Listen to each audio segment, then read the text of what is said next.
It all began on what should have been a perfect Sunday, May 26th. I was flying back home from Texas, where I just celebrated my girlfriend's sister's wedding. The warmth of family, the joy of new beginnings. I had no idea my world was about to shatter. We had a layover in Vegas before our final hour-long flight to Sacramento. The moment I landed and my phone caught reception, that's when everything changed. My roommates called with news that would stop my heart cold. The gate to our backyard had been broken open, and my beautiful husky wolf mix was gone. You have to understand, this dog isn't just a pet to me. She's everything. 3 years old now, and I've had her since she was just 2 months old. She's been my constant companion through every heartbreak, every job loss, every eviction. When all my friends turned their backs on me because of lies my ex spread, she was there, my only true friend when the world felt empty. And now, she was gone. I rushed home and immediately began what every pet parent knows is the desperate dance of hope. Flyers went up everywhere, offering a reward. I contacted every shelter, every veterinarian, every microchip company. I posted on every lost and found page I could find, and something incredible happened. The story went viral on Facebook. Suddenly, I had hundreds of eyes searching, hundreds of hearts hoping alongside mine. Then came the breakthrough that would change everything. I woke up to a message from a friend who'd found a Craigslist ad. There was a photo of an unknown woman hugging my dog. The title read, "Found Husky." My heart stopped, then raced. This was it. The woman who posted the ad seemed genuine, explaining that she hadn't found my dog herself, but a friend of hers on Instagram had. She'd been watching this person post pictures, bragging about how the universe brought me this beautiful girl. She sent me screenshots, and there was my baby in the arms of a stranger. But here's where the story takes a dark turn. I don't know her personally, the ad poster told me, but she works as an escort. When this Good Samaritan reached out to tell the woman she'd found the dog's owner, the response was chilling. Every single post about my dog disappeared. The woman blocked the ad maker completely. That's when I knew this wasn't going to be simple. This was war. I rallied everyone who'd been helping in the search, including my detective aunt. We filed a police report, but the officers were clear. They needed to know where she was keeping my dog before they could act. So we began our own investigation. What we uncovered was staggering. We found her real name, every address she was connected to, including her boyfriend's, her mother's, stepfather's, even possible information about her biological father and stepmother.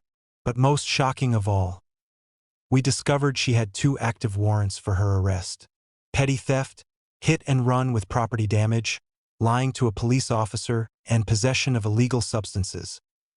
Armed with this information, including her business phone number, I made the call that would reveal her true character. The moment she heard my voice, she erupted, screaming about harassment and threats. Even though this was literally the first time I'd ever spoken to her, she threatened to press charges against me. Then, in what felt like a desperate lie, she claimed she'd taken my dog to a shelter 2 days earlier, even naming which one. That I called the shelter immediately. They had no record of her. Meanwhile, I was gathering every piece of evidence that proved this dog was mine. 3 years of time-stamped photos showing our life together, microchip registration in my name, everything that proved the bond we shared. When presented with this irrefutable proof, she still refused to return her. Her excuse: "I'm afraid to give the dog back because the owner is threatening me."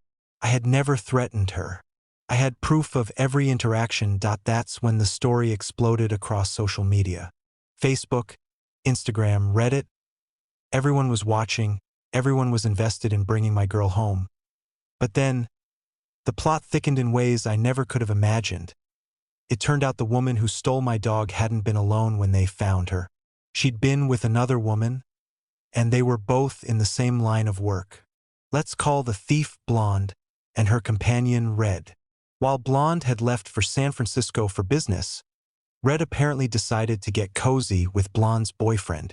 When Blonde returned early and discovered the betrayal, well, let's just say it didn't end well. Red and Blonde got into a physical altercation that required police intervention. Both women ended up arrested, along with the boyfriend, for domestic violence. Suddenly, this public record gave me new leads, but the real breakthrough came from an unexpected source. Red reached out to me directly. Maybe guilt, maybe revenge, but she told me exactly where my dog was. Blonde had taken her to her father's house. With the help of a friend, I drove an hour to Valley Springs, my heart pounding the entire way. As we pulled up to the property, there she was, my beautiful girl, running to the fence to greet me like she'd been waiting every day for this moment that I opened that gate, and she tackled me with pure joy. I immediately called the police, and they arrived to witness what had happened. Though the father wouldn't come to the door, the officers took my statement, heard every detail of this incredible journey, and confirmed what I already knew. Charges would be filed. Animal endangerment, grand theft, a third warrant added to an already lengthy record. But the story wasn't quite over. The next day, my friend received a message. The thief was still trying to claim harassment, still trying to paint herself as the victim. When my friend calmly explained that the police had actually watched me reclaim my own dog and that charges were being filed, well, let's just say the response revealed exactly what kind of person we'd been dealing with all along. The threats that followed, the language she used, it showed that some people never learn even when justice is staring them in the face. But here's what matters. My girl is home. Every single day, I see the joy in her eyes, the relief that we're together again.